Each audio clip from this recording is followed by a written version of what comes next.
colegas, transcreva a própria estrutura da petição inicial do Ministério Público, a demonstrar que o Ministério Público imputava essa causa de inelegibilidade. O item 1 da petição inicial fala dos fatos. O 2, dolo, para mostrar que haveria a presença do dolo no ato de improbidade.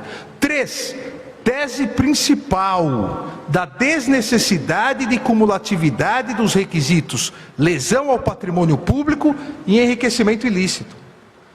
4, tese subsidiária dos requisitos cumulativos, lesão ao patrimônio público e enriquecimento ilícito. E 5, da aplicação da lei da ficha limpa, a lei complementar 135, a fatos anteriores à sua entrada em vigor. Em nenhum momento, na impugnação, o Ministério Público Eleitoral fala da ausência de uma condição de elegibilidade. O Ministério Público se baseia sempre no artigo 14, parágrafo 9º e na lei da ficha limpa. Tanto que no pedido, o Ministério Público Eleitoral expressamente requereu o indeferimento do registro da candidatura por uma única causa: incidência do artigo 1º, inciso 1, a linha L. Eu transcrevo aqui, isso é de vital importância, a meu ver, para verificarmos se foi garantido o contraditório, foi garantida a ampla defesa, eu transcrevo o pedido. Abre aspas, destarte, disse o Ministério Público, as causas de inelegibilidade instituídas ou alteradas pela Lei Complementar 135 de 2010 aplicam-se a fatos anteriores à sua vigência, encontrando-se o requerido atualmente inelegível por força do disposto no artigo 1º, inciso 1, a linha L da Lei Complementar 64, razão pela qual seu registro de candidatura deve ser indeferido. Repito, em nenhum momento o Ministério Público demandou o reconhecimento da ausência de causa de elegibilidade prevista no artigo 14, parágrafo 3º. E durante toda a instrução, o Ministério Público se baseou nisso e a defesa se defendeu disso. Adstrito ao pedido do Ministério Público, o meritíssimo juiz de primeiro grau julgou improcedente a impugnação, analisou os fatos, analisou o pedido e não reconheceu presentes os requisitos necessários para a configuração do quê? Da causa de inelegibilidade do artigo 1º, inciso 1º, linha L. Eu transcrevo e não lerei para não cansá-los, mas transcrevo aqui a decisão do juiz, falando da impugnação do Ministério Público, fazendo as afirmações sobre a grande discussão dano ao erário, cumulatividade ou não, ou seja, o pedido foi a defesa se defendeu desse pedido e o juiz julgou improcedente a ação. O que fez o Ministério Público? Interpôs recurso eleitoral. No recurso eleitoral interposto pela Procuradoria Regional Eleitoral, novamente o Ministério Público insistiu unicamente no reconhecimento da causa de inelegibilidade já citada do referido artigo 1º, remetendo ao TRE, Rio de Janeiro, essa questão conhecemos o chamado efeito devolutivo do recurso eleitoral interposto. E aqui também é facilmente constatado que o Ministério Público continuou na sua tese única e no seu pedido. Eu transcrevo a síntese informativa do recurso, seria uma pequena ementa que o Ministério Público Eleitoral fez. Da necessidade, disse o Ministério Público, de adequar o entendimento jurisprudencial aos anseios populares e o artigo 14, parágrafo 9º.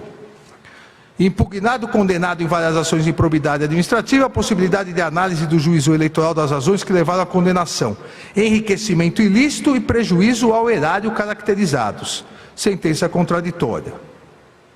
Se não cabe ao juiz manifestar-se, como dito na sentença, quanto às razões que levaram à condenação, menos ainda caberia à parte dispositiva da sentença que estabelece perda dos direitos políticos, já que a parte dispositiva é que está amparada pela coisa julgada, sentença que merece ser reformada. No ponto, a resignação da Regional Eleitoral do Rio de Janeiro se limitou novamente a afirmar a ocorrência da inelegibilidade, sem devolver ao TRE do Rio de Janeiro qualquer discussão sobre a ausência de condição de elegibilidade, matéria que a própria Procuradoria depois, e o TRE, reconhece que era pré-existente ao recurso, mas não requerida na petição inicial e nem mesmo analisada na sentença de primeiro grau no seu dispositivo. A fim de que também não pare dúvidas quanto ao tema, quando do pedido formulado pelo Ministério Público no recurso. Diz o Ministério Público, por tudo isso, urge que seja reconhecido por esse tribunal ad quem a causa de inelegibilidade, desde já pré-questionando a aplicação do artigo 14, parágrafo 9º, e erroneamente aqui se colocou da lei complementar, o Ministério Público, seria da Constituição Federal, e do artigo 1º, inciso 1L da Lei Complementar 64. E diante do exposto, requer o Ministério Público o recebimento do presente recurso, seu regular processamento, seja julgado procedente para modificar em toto a sentença ora combatida, indeferindo-se o registro do impugnado. Ou seja, o mesmo norte do Ministério Público, exatamente o mesmo norte do pedido na ação de impugnação, de tudo que foi debatido em primeiro grau, do que foi afastado pelo juiz e posteriormente, agora no recurso insiste. Não houve um novo e aditivo pedido de reconhecimento da ausência de condição de elegibilidade por suposta suspensão de direitos políticos decorrentes do trânsito em julgado de sentença condenatória por improbidade administrativa. Em momento algum, e aqui realmente é o que diferencia esse caso, como direi depois da súmula 45 do TSE, em momento algum, desde o ajuizamento da ação de impugnação até a chegada dos autos ao TRE Rio de Janeiro, passando pelo primeiro grau, pela decisão de primeiro grau e pelas razões recursais do Ministério Público Eleitoral, em nenhum momento houve pedido expresso de reconhecimento da ausência de condição de elegibilidade do artigo 14, parágrafo 3º. Tanto que, repito, na chamada pelo Ministério Público síntese informativa, a pequena ementa inicial do recurso, somente se fala no artigo 14, parágrafo 9º e na lei complementar 64. Novamente, no pedido do recurso, da mesma forma, se fala no artigo 14, parágrafo 9º e na lei complementar 64. O objeto e o pedido expresso do Ministério Público sempre foram objeto e pedido expresso o reconhecimento da inelegibilidade pelo artigo 1º, inciso 1, a linha L. Vem o acórdão do Tribunal Regional Eleitoral, entretanto, inova, porque mantém a decisão de improcedência de primeiro grau quanto à inocorrência da causa de inelegibilidade. Porém, de ofício, reconhece a ausência de uma das condições de elegibilidade pela suspensão dos direitos políticos do recorrente. Ora, ocorre que até aquele momento o contraditório entre o Ministério Público Eleitoral e o candidato baseava-se tão somente na existência ou não dos requisitos ensejadores da inelegibilidade da linha L. Nessa ação, era nisso que se baseava, no recurso que estamos julgando, é nisso que se baseou. Tendo, obviamente, essa decisão de ofício, tendo subtraído, a meu ver, com todo respeito às posições em contrário, a plenitude do contraditório e da ampla defesa. Repito, porque aqui é o ferimento ao contraditório, o ferimento à ampla defesa. Na sentença de primeiro grau, o meritíssimo juiz, nesse caso, analisou especificamente o pedido do parquê. O Ministério Público pede uma coisa, defesa se defende desta coisa e o juiz afastou. De mesma maneira, as razões recursais da Procuradoria Eleitoral Nessas razões, o contraditório e a ampla defesa se basearam na mesma questão: presença ou não dos requisitos ensejadores da inelegibilidade do artigo 1º, inciso 1º, letra E. A inovação aqui extra petita, feita pelo Tribunal Regional Eleitoral, simplesmente, além de ter ignorado os limites do pedido ministerial, acabou não possibilitando o contraditório exercido até aquele momento, com claro e efetivo prejuízo à ampla defesa. É indiscutível, nesse caso, que o tribunal de origem não observou o contraditório, não observou a ampla defesa, principalmente porque a matéria que vinha sendo analisada estava limitada à hipótese de inelegibilidade, cuja lei se baseia no artigo 14, parágrafo 9º da Constituição, sem qualquer referência ao artigo 14, parágrafo 3º, inciso 2 do texto constitucional. Por isso aqui, inaplicável, ao meu ver, a súmula 45 do TSE. A súmula 45 do Tribunal Superior Eleitoral, ela autoriza que a Justiça Eleitoral conheça de ofício da existência de qualquer óbice à elegibilidade. Só que a própria súmula diz, desde que tenha sido objeto do contraditório e da ampla defesa. Não é possível uma surpresa, e dessa surpresa que nem ao menos foi pedida pelo Ministério Público, dessa surpresa a defesa não possa ter a efetividade do devido processo legal e dos seus princípios corolários, contraditório e ampla defesa. Então, a parte final da súmula 45 desta Corte, a meu ver, não foi respeitada pelo Tribunal Regional Eleitoral do Rio de Janeiro, porque não possibilitou contraditório e ampla defesa em relação a este fato e essa ausência de uma causa de elegibilidade na ação proposta pelo Ministério Público. Eu cito aqui, simplesmente para exemplificar, que isso foi tratado no recurso especial eleitoral 06002778, do qual fiquei redator para o acórdão, e asseverei nessas hipóteses semelhantes a importância do resguardo do devido processo legal, seja em benefício ou não do candidato que pretende o registro, dizendo que é necessário para o reconhecimento de ofício de uma causa de inelegibilidade que desde o início, e salientei isso nesse precedente, desde o início o impugnado tenha plenamente assegurado a ampla defesa e o contraditório. E disse eu, naquele momento, sem surpresas ou reviravoltas de última hora, que foi o que ocorreu aqui nessa ação proposta pelo Ministério Público. O Ministério Público nem no recurso, e aí também já seria discutível, mas nem no recurso aditou um pedido principal. Assim, presidente, fica evidenciado nos autos que o agravante, o recorrente aqui, foi prejudicado no exercício do contraditório, na ampla defesa, houve prejuízo ao devido processo legal, que não pode, como também é alegado no Tribunal Regional Eleitoral, Tribunal de Origem, não pode o devido processo legal, o contraditório e ampla defesa ser suplantada pela necessidade de julgamentos céleres. O Tribunal Regional Eleitoral, se entendeu à época a presença de uma nova possibilidade de impugnação no registro, deveria ter determinado que se baixassem os autos para garantir o contraditório e a ampla defesa, sob pena aqui de total desrespeito à própria súmula 45 do Tribunal Superior Eleitoral.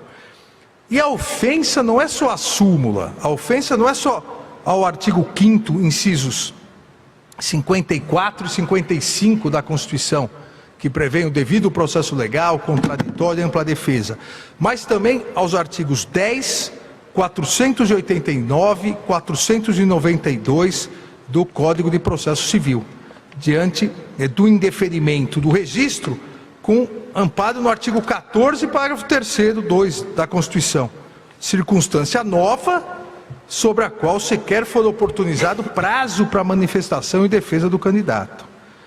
Entendo aqui, renovando respeitosas vênias ao eminente ministro relator, que essa questão foi devidamente devolvida à apreciação dessa Corte Eleitoral. Porque no momento próprio quem couberia ao recorrente, ou seja, no recurso especial. Se a novidade foi no Tribunal Regional Eleitoral, obviamente não era possível trazer antes essa impugnação à decisão. Então não vislumbro qualquer inovação recursal ou outro empecilho que desautorize o TSE a examinar a matéria. Por quê?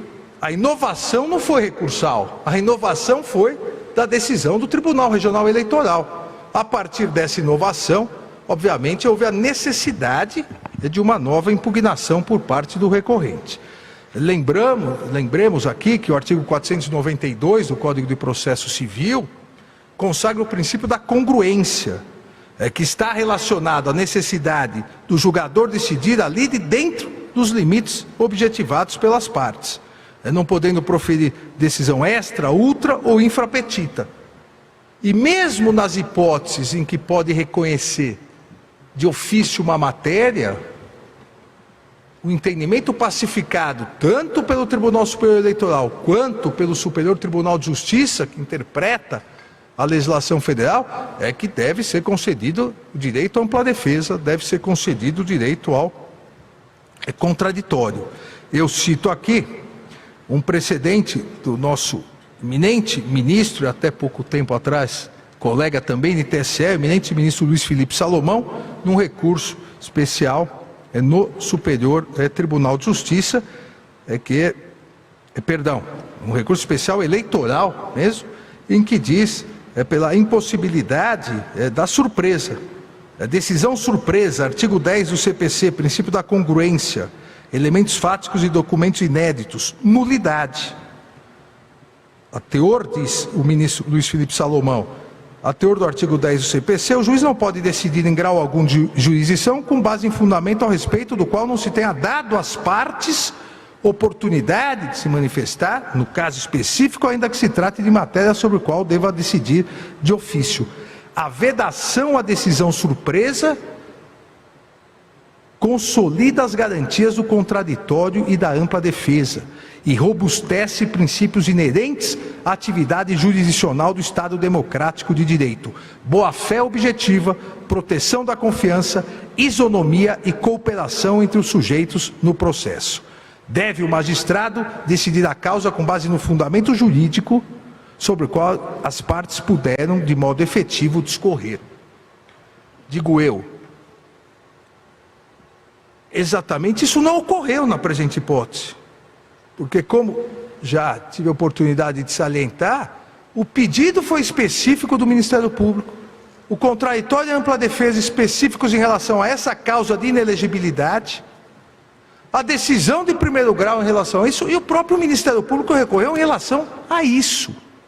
E houve uma inovação surpresa no julgamento majoritário pelo Tribunal Regional Eleitoral. Inclusive, surgiu essa inovação surpresa no voto divergente ao próprio relator.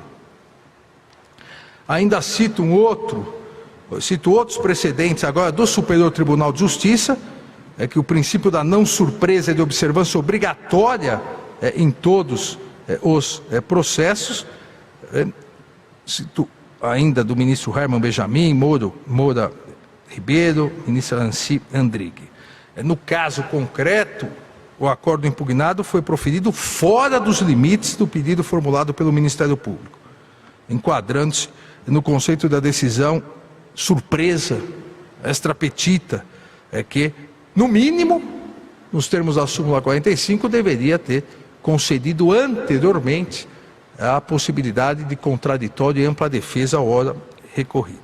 A decisão do TRE Rio de Janeiro, portanto, é nula, a meu ver. Decisão nula por desrespeito à súmula 45, por desrespeito ao artigo 5º, incisos 54 e 55, e ao Código de Processo Civil, os artigos já citados. Não bastasse isso, presidente, os efeitos da decisão condenatória por ato de improbidade administrativa estão atualmente suspensos por decisão do presidente do Superior Tribunal de Justiça. No caso, o candidato obteve êxito, e aqui houve o que eu iniciei, dizendo o candidato obteve êxito numa ação de anulação em primeiro grau, houve agravo do instrumento negado, mandado de segurança, onde a desembargadora relatora concedeu efeito suspensivo à decisão do juiz que havia afastado os efeitos da condenação por improbidade, e houve posteriormente essa suspensão de liminar pelo presidente do Superior Tribunal de Justiça. Aí, com uma manobra, lamentavelmente, essa questão precisa ser tocada, como uma manobra processual, a desembargadora, depois dessa decisão, ela julgou prejudicado o mandado de segurança e aceitou o agravo do instrumento, de forma a tentar aí tornar sem efeito a decisão do presidente do Superior Tribunal de Justiça. Mas, independentemente disso, a decisão do presidente do Superior Tribunal de Justiça permanece válida até uma decisão em contrário. Mas isso é um argumento, eu diria, a mais, na questão dos efeitos da decisão condenatória por ato de improbidade estarem suspensas. O argumento principal, ao meu ver, é exatamente a nulidade pela inovação trazida pelo Tribunal Regional Eleitoral, em virtude de algo que não foi imputado pelo Ministério Público, não foi afastado ou acolhido pelo juízo de primeiro grau e não foi também colocado no recurso da Procuradoria Regional Eleitoral.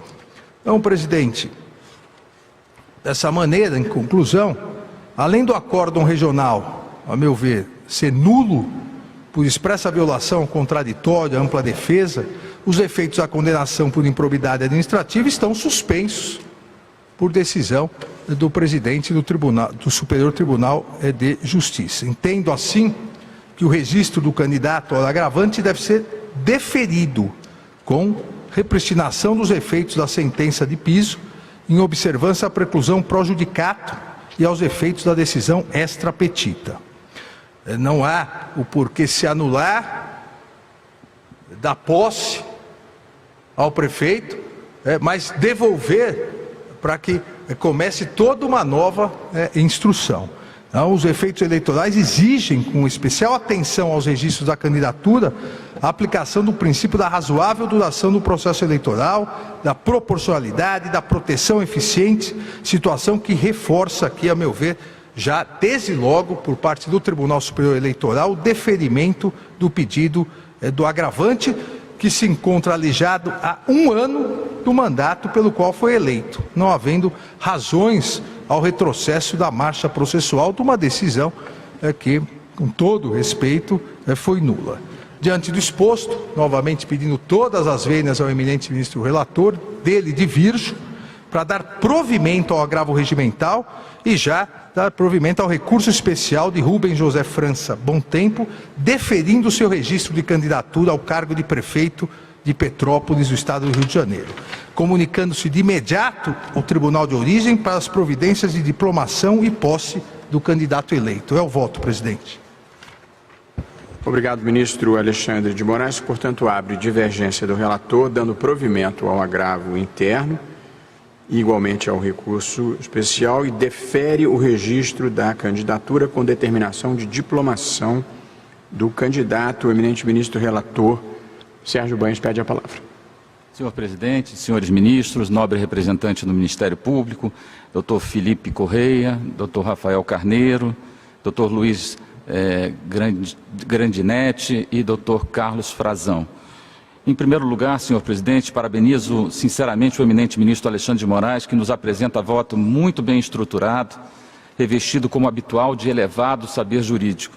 O meu voto já é de conhecimento de vossas excelências, mas eu verdadeiramente compreendo que, após o diálogo iniciado pelo ilustre vistor, algumas brevíssimas considerações merecem ser feitas, reavivando argumentos trazidos no voto que apresentei a esse colegiado já faz algum tempo.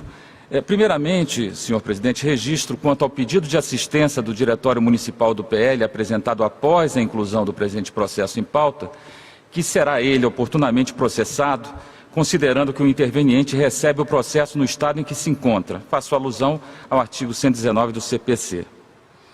Inicio ponderando que até o presente momento, aproximadamente um ano após o termo final da diplomação, que ocorreu em 18/12/2020, não há, de fato, notícia de uma solução definitiva acerca da situação jurídica do agravante, uma vez que todas as decisões até agora proferidas ostentam natureza precária.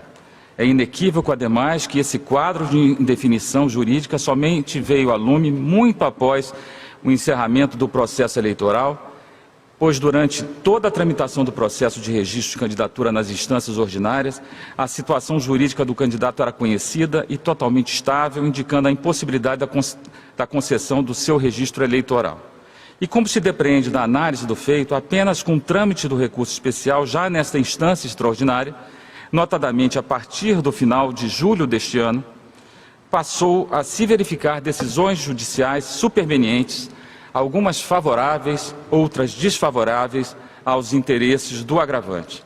Nesse sentido, eu peço vênia para rememorar a cronologia dos acontecimentos. Em 28/11/2020, foi indeferido o registro de candidatura do agravante por meio de acordo em que se assentou a falta de condição de elegibilidade, no caso o artigo 14, parágrafo 3º, inciso 2 da Constituição Federal, tendo em vista a suspensão dos seus direitos políticos decorrente de sentença proferida em ação de improbidade. Naquela ocasião, ficou registrado na moldura fática do aresto, imodificável, penso eu, em sede extraordinária, que a sentença condenatória proferida na referida ação civil pública transitara em julgado no dia 12/3/2019. Por sua vez, na decisão monocrática objeto do presente agravo, proferida em 19/12/2020, já no encerramento das atividades do Tribunal no segundo semestre de 2020, foi considerada a mesma situação jurídica, qual seja o trânsito em julgado, no ano anterior às eleições, de sentença condenatória em ação de improbidade, na qual for imposta a sanção de suspensão de direitos políticos. Em 29/12/2020, já após a data final para a diplomação dos eleitos, foi interposto agravo regimental, com pedido de reconsideração, no qual foram alegadas as mesmas questões postas no recurso especial, sem, evidentemente, haver qualquer questionamento acerca da rigidez do título condenatório transitado em julgado. Em 31/12/2020, quando do recesso forense, ainda sob o mesmo quadro jurídico, o eminente presidente desta Corte, ministro Luiz Roberto Barroso, negou o pedido de atribuição de efeito suspensivo ativo ao agravo interno. Senhor presidente, senhores ministros, esse foi o quadro que imperou por mais de 7 meses após o encerramento do processo eleitoral, sucedendo nesse ínterim o indeferimento por meio de decisões por mim proferidas de 2 pedidos de tutela antecipatória recursal, o primeiro em 8/4/2021, outro em 22/5/2021. Foi então apenas em 29/7/2021, ou seja, somente no final do mês de julho passado, que o agravante trouxe aos autos a decisão proferida pela 4ª Vara Cível da Comarca de Petrópolis, por meio da qual foi anulada a sentença condenatória em ação de improbidade. Ocorre, todavia, que em 5/8/2021, 7 dias, portanto, após a referida decisão, a Procuradoria-Geral Eleitoral noticiou outra decisão, essa agora proferida nos autos do mandado de segurança 054962, impetrado pelo próprio Ministério Público, por meio da qual restou suspensa a decisão do juízo de origem, que anulou a condenação por ato de improbidade administrativa. Acrescento que em 17/11/2021, o agravante apresentou nova decisão liminar, já referida pelo ministro Alexandre de Moraes, nos autos da suspensão de segurança 3352, da lavra do eminente ministro Humberto Martins, presidente do Superior Tribunal de Justiça, por meio da qual Sua Excelência sustou os efeitos da decisão proferida pela desembargadora relatora do TJ do Rio de Janeiro, até o trânsito em julgado do mandado de segurança. Não bastasse essas idas e vindas, registro que em 10/12/2021, sexta-feira última, houve nova reversão. Foi noticiada nos autos decisão do Tribunal de Justiça do Rio de Janeiro, da lavra da referida desembargadora, que concedeu efeito suspensivo a agravo de instrumento do Ministério Público, sustando até julgamento final do referido recurso a eficácia da decisão da 4ª Vara Civil de Petrópolis, que declarou a nulidade da sentença em sede de ação civil pública. Por fim, para reforçar a total instabilidade das decisões proferidas, e essa é uma novidade, ministro Alexandre, no dia de hoje, o agravante acostou as informações da referida desembargadora, encaminhadas à presidência do Superior Tribunal de Justiça, e ainda uma nova decisão naquele agravo de instrumento, onde, tendo em vista o recebimento do ofício, com pedido de informações ao presidente do Superior Tribunal, observa que, de fato, denotou-se a possibilidade de dúbia interpretação na decisão prolatada às folhas tais deste recurso. E diz Sua Excelência desembargadora, aspas, em reiterado respeito à decisão proferida pelo excelentíssimo senhor ministro presidente do STJ, nos autos da referida suspensão de segurança, é o presente provimento judicial para que dúvida não reste, reforçar que a medida de urgência por essa magistrada deferida é a que se encontra com eficácia suspensa e não a decisão recorrida. Ou seja, mais uma nova decisão contrapondo-se à anterior. Ou seja, em face exatamente do quadro narrado, com decisões postas e contrapostas, é que reitero o meu entendimento no sentido de que toda e qualquer alteração fática ou jurídica sucedida após a data final da diplomação não deve ter eficácia para alterar o resultado de pleito eleitoral já findo, por mais grave que seja o vício detectado na decisão judicial, que serviu como base à suspensão dos direitos políticos de candidato, conforme muitas vezes assentado pela jurisprudência desta Corte.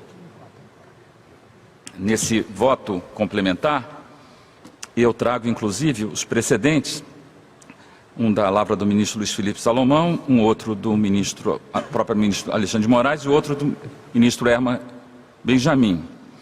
E eu concluo, então, nesse primeiro ponto.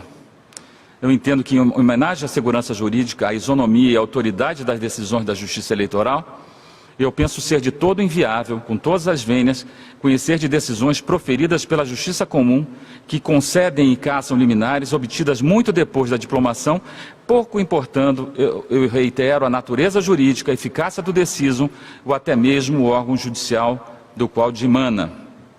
Eu compreendo dessa forma que a observada alternância de decisões judiciais, como ocorre no presente caso, revela de forma que entendo insuperável a imprescindibilidade de se dar um fim a tais incertezas com a diplomação dos eleitos, ou seja, quando encerrado o processo eleitoral, por mais graves que sejam os eventuais vícios posteriormente detectados na decisão judicial que impossibilitou a concessão do registro.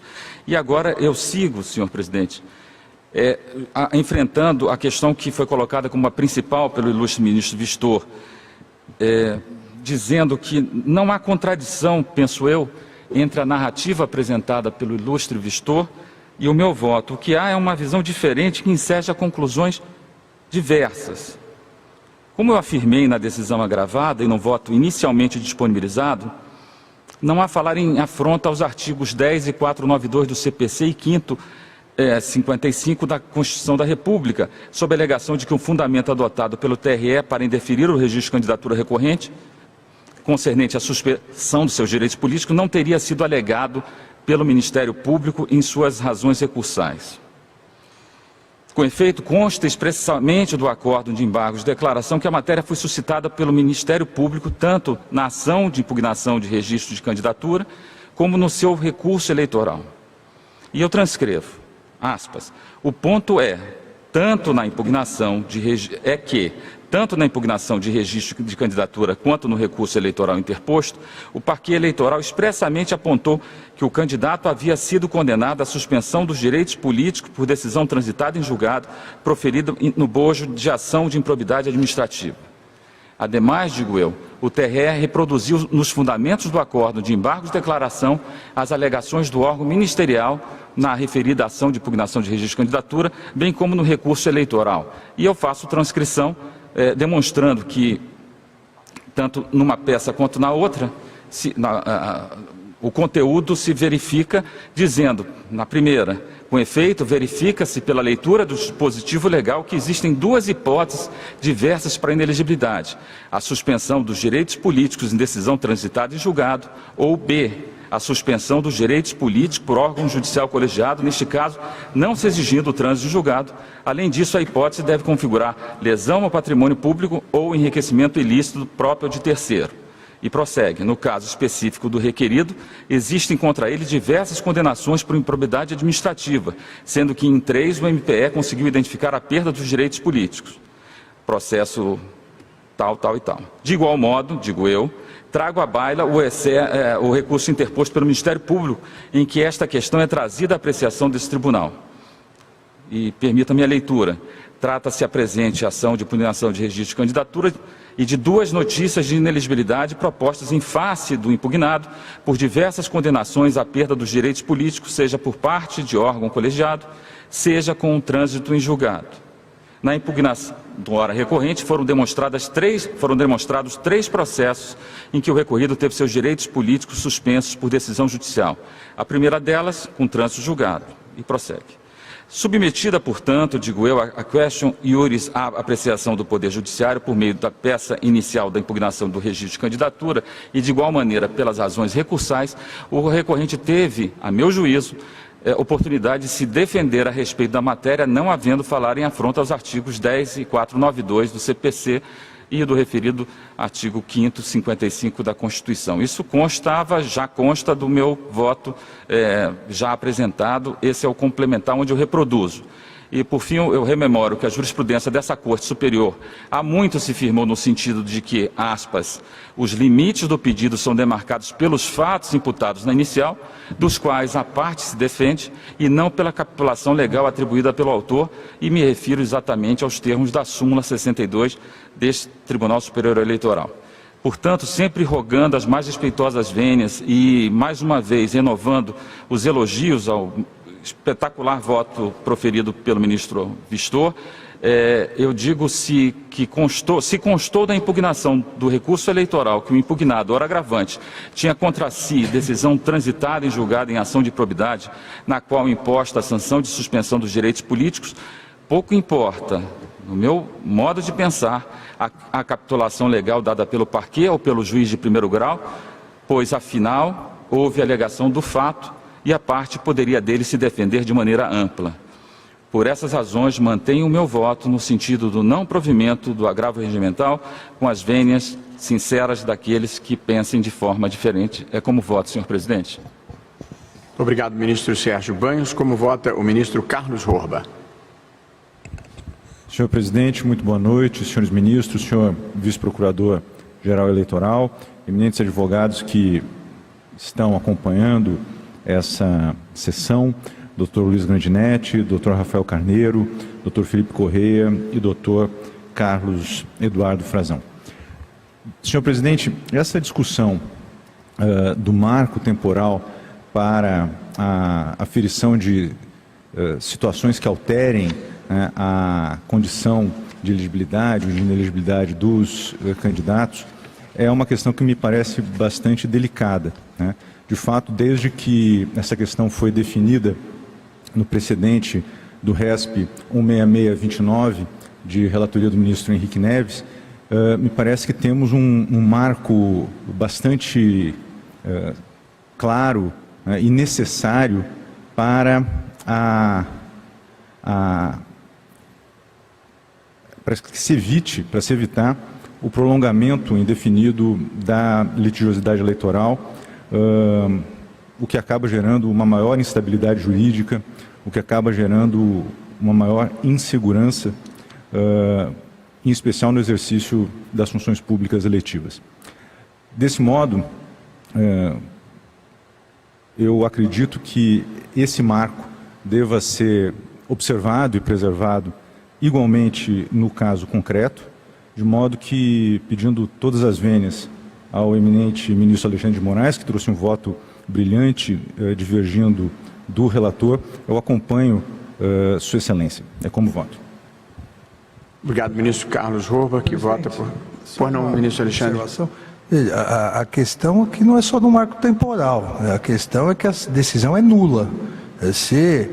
Porque passou um tempo, nós não pudermos anular uma decisão, então aí realmente fica complicado. Ministro Alexandre, no julgamento do RESP 144/92 de Lençóis, eu tive a oportunidade de fazer um levantamento dessas decisões nossas que enfrentaram questões de nulidade tão graves quanto as que estão presentes nesses autos, e a nossa jurisprudência foi sempre no sentido de não observar... É hora de evoluirmos, então.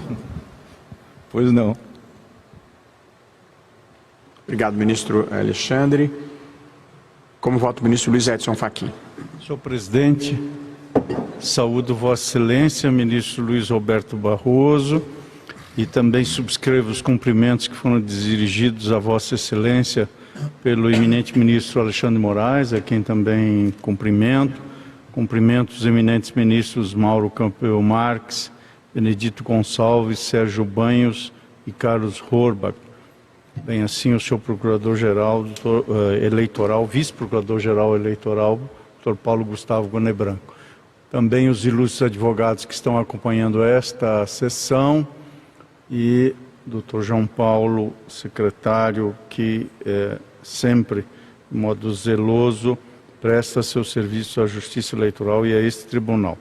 Senhor presidente, eu examinei a matéria e também acompanhei aqui vivamente os argumentos trazidos à colação pelo voto vista.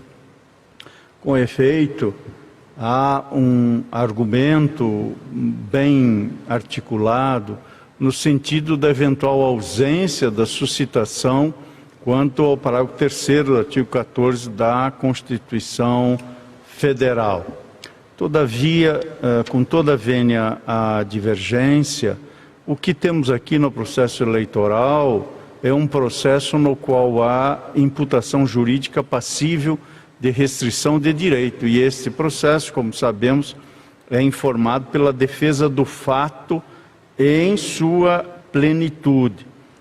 Por isso, e pelos argumentos que hoje Sua Excelência o relator, ministro Sérgio Banhos, vem de trazer à colação, eu peço vênia à divergência e acompanho o voto de Sua Excelência o relator. É como voto, senhor presidente. Muito obrigado, ministro Luiz Edson Fachin. Como vota o ministro Mauro Campbell Marques? Senhor presidente, uma boa noite a Vossa Excelência, ao ministro vice-presidente Edson Fachin, a Sua Excelência o ministro Alexandre de Moraes, igualmente aos eminentes ministros Benedito Gonçalves, Sérgio Banhos, relator deste feito, e o ministro Carlos Horbach, e também saúdo Sua Excelência.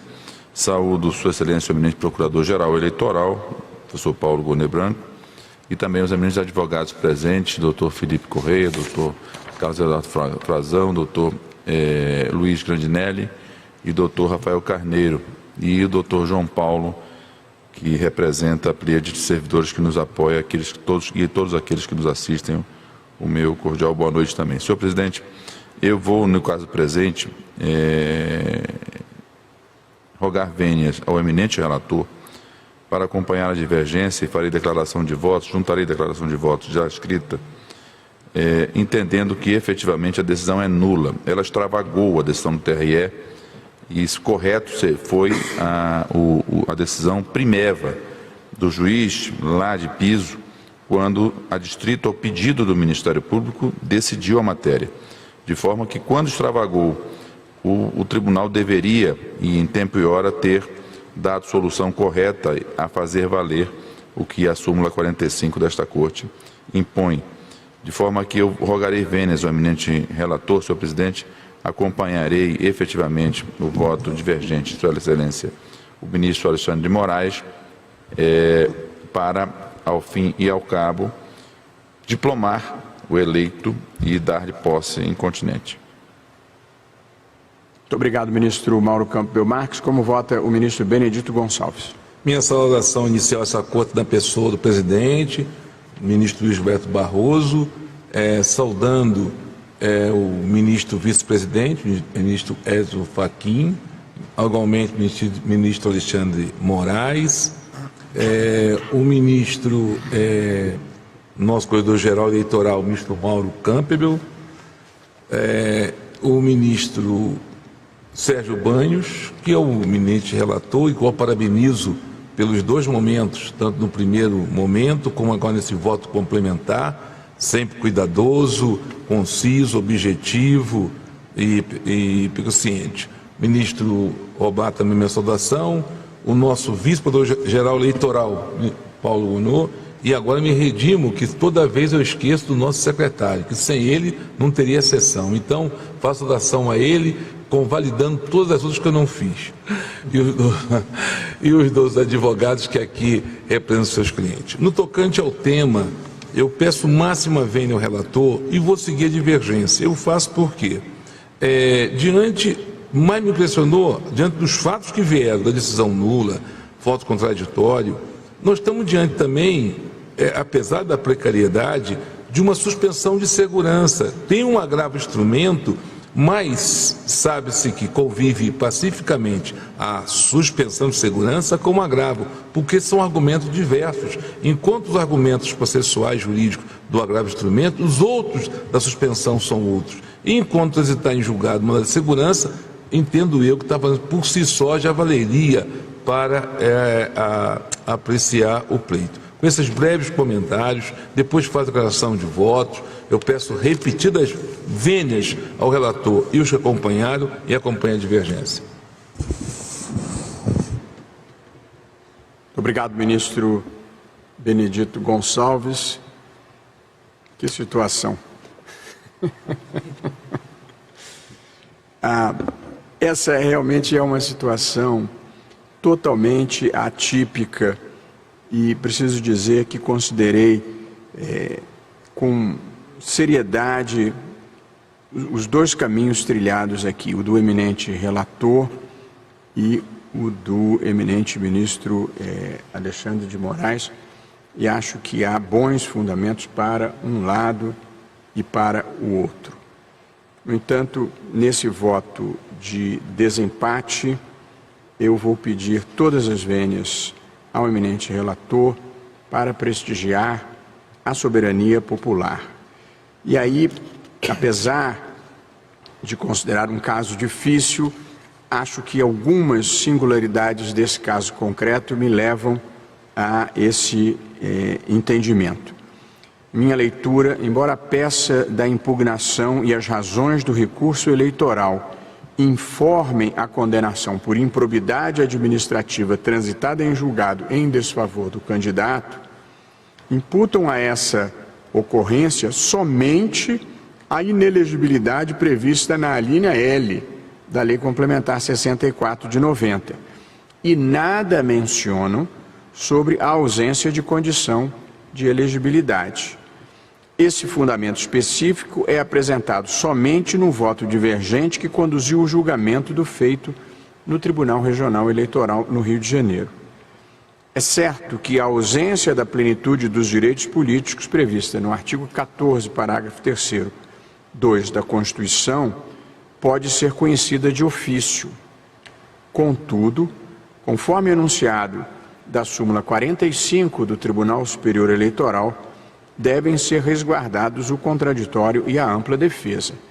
Assim, diversamente do relator, eu estou aqui entendendo que o candidato deveria ter sido intimado para se defender desse fundamento específico. Não se mostra necessário, a meu ver, no entanto, o retorno dos autos à Corte Regional por razões de economia processual. Isso porque, consideradas as peculiaridades do caso concreto, que envolvem alegações apenas de direito, entendo ser possível desde logo decidir o mérito.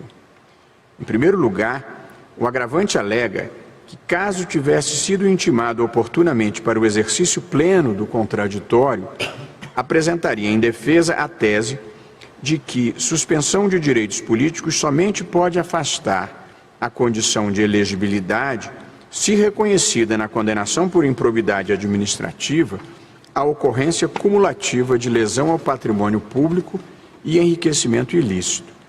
Ocorre que esses elementos são requisitos da incidência da inelegibilidade da alínea L da Lei Complementar 64.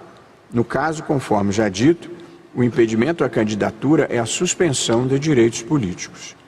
Em segundo lugar, constata-se que o Superior Tribunal de Justiça restabeleceu os efeitos da decisão de 29 de julho de 2021, que declarou nula a sentença que condenou o agravante por improbidade administrativa.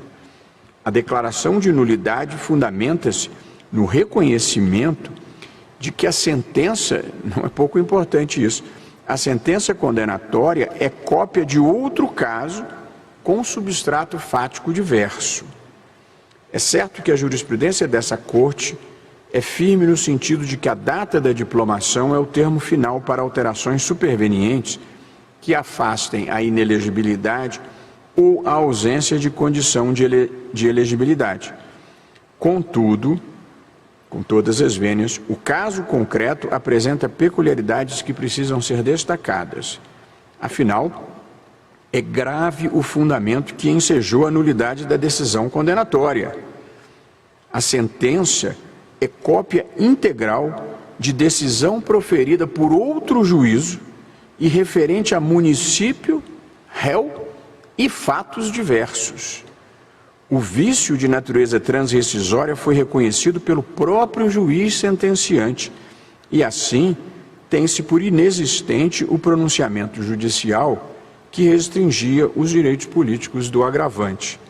O fundamento ultrapassa os planos da eficácia e da validade do ato jurídico e atinge a própria existência da decisão, uma vez que estão ausentes seus elementos mínimos constitutivos. Embora já vencido o prazo para a diplomação, é certo que não está esgotada a jurisdição eleitoral. O agravante foi surpreendido com a inovação do fundamento decisório pela Corte Regional e, desde então, buscou diligentemente desconstituir na Justiça Comum a decisão viciada, muito viciada. Considero que a substancial violação ao contraditório não pode suprimir seu direito à elegibilidade e impedir o exercício de cargo conquistado nas urnas. Com essas considerações e pedindo todas as vênias ao eminente relator, cujo voto é um voto preciso e com argumentos relevantes, eu considero que as circunstâncias fáticas e jurídicas envolvidas nesse caso me levam a acompanhar a divergência para dar provimento ao agravo interno e, consequentemente, deferir o registro de candidatura ao cargo de prefeito.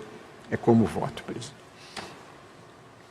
Proclamo, então, o resultado. O tribunal, por maioria, deu provimento ao agravo interno para dar provimento ao recurso especial eleitoral e deferir o registro de candidatura do agravante eleito para o cargo de prefeito do município de Petrópolis, no Rio de Janeiro, determinando a imediata comunicação ao Tribunal Regional para, independentemente de publicação do acórdão, diplomar o eleito nos termos do voto do ministro Alexandre de Moraes, vencidos o relator e os ministros Carlos Horba e Luiz Edson Fachin. Redigirá o acórdão o ministro Alexandre de Moraes.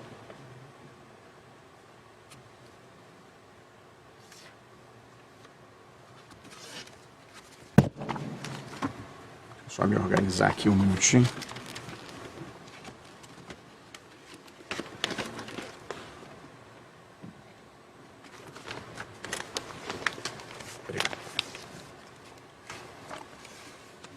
Essas proteções acrílicas nos protegem, mas diminuíram o espaço útil, né? A gente fica meio imprensado aqui. Eu chamo para julgamento a instrução número 0600-726-81, originária de Brasília, da minha relatoria, interessado o Tribunal Superior Eleitoral, minuta de resolução que dispõe sobre regulamentação das federações partidárias. Eu mesmo sou o relator. O voto já foi distribuído aos eminentes colegas, colhidas as opiniões dos gabinetes. Esclareço que essa foi uma minuta igualmente enviada a todos os partidos políticos e que, na medida do possível, procurou incorporar as muitas sugestões que nos foram enviadas, com a preocupação, no entanto, de este tribunal não permitir que as federações partidárias reincidissem nos vícios das coligações proporcionais que, em boa hora, foram suprimidas pelo Congresso Nacional. Leio, portanto, à ementa, trata-se de proposta de regulamentação das federações de partidos políticos instituídas pela Lei nº 14.208 de 2021. Segundo o caput do novo artigo 11A da Lei 9.096 de 95, aspas, 2 ou mais partidos políticos poderão reunir-se em federação, a qual, após sua constituição e respectivo registro perante o Tribunal Superior Eleitoral, atuará como se fosse uma única agremiação partidária. Compete ao Tribunal Superior Eleitoral, portanto, regulamentar o registro das federações e tratar de aspectos práticos indispensáveis para operacionalizar sua atuação. A minuta de resolução submetida a plenário dispõe sobre 1.